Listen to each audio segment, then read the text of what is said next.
छात्रों में व्याप्त अशांति तथा अनुशासनहीनता के बारे में देश का हर व्यक्ति चिंतित है।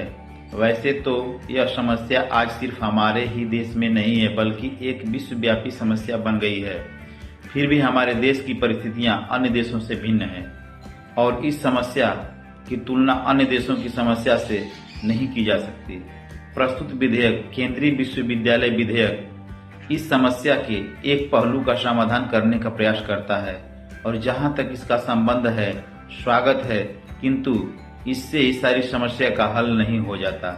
छात्र समाज के अंग हैं और समाज में सामान्य और शांति तथा आम अनुशासनहीनता का प्रभाव उन पर भी पड़ता है। इसलिए जब देश में वातावरण और अनुशासन के वातावरण में समूचे तौर पर सुधार नहीं होता, हम छात्रों से भिन्न बर्ताव की आशा नहीं कर सकते, क्योंकि उन पर समाज के वातावरण का प्रभाव अवश्य पड़ेगा। शिक्षा की समस्याएं एक प्रश्न है। वर्तमान शिक्षा पद्धति के जन्मदाता अंग्रेज हैं, जिनका उद्देश्य केवल क्लर्क तैयार करना था, किंतु स्वतंत्रता प्राप्ति के बाद भी शिक्षा प्रणाली वही चल रही है जो आज की परिस्थितियों के अनुकूल नहीं है। स्वतंत्रता से पूर्व इस प्रणाली में कुछ राष्ट्रीय भावना जरूर थी और यही कारण था कि स्वतंत्रता संग्राम में देश के छात्रों ने चढ़ बढ़कर हिस्सा लिया था।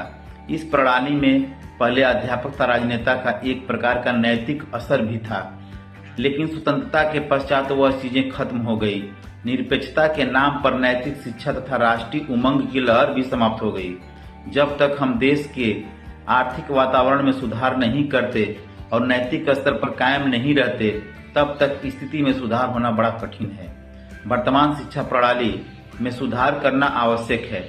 विद्यार्थियों के लिए रचनात्मक क्रियाकलापों की व्यवस्था करना बहुत ही जरूरी है। कॉलेजों तथा विश्वविद्यालयों में ऐसे विषय हैं जिनमें छात्रों का परामर्श लेने की आवश्यकता नहीं रहती, लेकिन कुछ ऐसे मामले हैं जिनसे विद्यार्थियों का सीधा संबंध होता है, जैसे छात्रों के कल्याण, खेलकूद, कैंटीन, हॉस्टल आदि संबंधित सुविधाएं हैं और इन मामलों में उनसे अवश्य विचार विमर्श किया जाना चाहिए। इसी प्रकार विद्यार्थियों की वास्तविक शिकायतों और कठिनाइयों के बारे में भी विचार किया जाना चाहिए।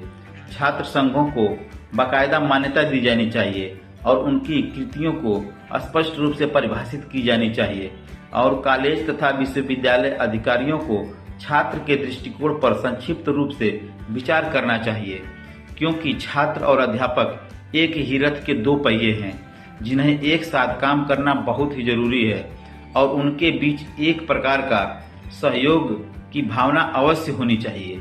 विद्यार्थी को केवल विश्वविद्यालय से ही नहीं, अपितु समूचे देश से संबंधित मामलों में विचार विमर्श करने का अवसर दिया जाना चाहिए।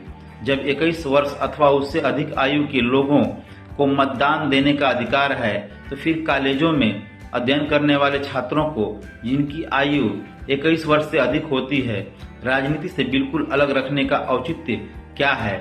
इसलिए छात्रों को ऐसे कार्यक्रमों को आयोजित करने के लिए प्रोत्साहित करना चाहिए, जिससे छात्रों को राजनीतिक शिक्षा भी दी जा सके।